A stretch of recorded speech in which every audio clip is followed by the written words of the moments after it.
What are the most common side effects that people experience with these platinum chemotherapies? The side effect profile varies a little bit, kind of platinum to platinum agent, but in general, I think one of the big ones is just affecting our body's immune system. So a lot of people think that as the chemotherapy is being infused into them, it's already affecting their body's like mature immune cells. To a much greater extent, we're actually affecting like the little baby stem cells in our bone marrow. So as our adult immune cells die off over the next 10 to say 14 days, which is their natural life cycle, there's fewer little babies to replace them. So it's actually about a week or two after your treatment that your immune system is going to be generally at its lowest point for patients with solid tumors. So we see our platelets affected. You know, if you get a cut, that's what forms a scab.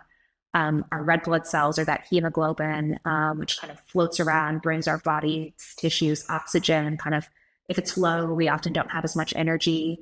And then just those white blood cells, which help us fight off bacterial, fungal, viral infections. So that's a major side effect.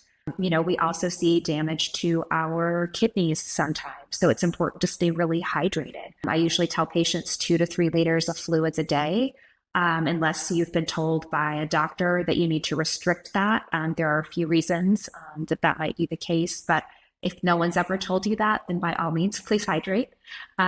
Nausea, which we've kind of talked about, there's kind of two different types of nausea. Weirdly, platinums can also cause damage to our hearing. So it's really one of the only drug classes. There's some antibiotics, but chemo-wise is probably the only one, at least that comes to my mind, that can actually cause damage to the nerves that help us hear. Our cochlea aren't able to help flush out some of the toxins from the platinum. We can also see allergic reactions.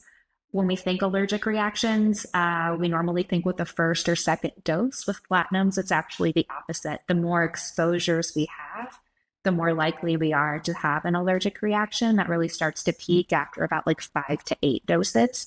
So that's still pretty rare, but it does happen. Hair loss is not a very common symptom with platinum agents. Sometimes the drugs we combine them with, though, can cause some hair loss. And then we can see some neuropathy or like damage to our nerves, or causing pain or loss of sensation there. We hope you liked this video. To support cancer research and get clear, expert answers about cancer, follow us and visit crackingcancer.org to join the Cracking Cancer community.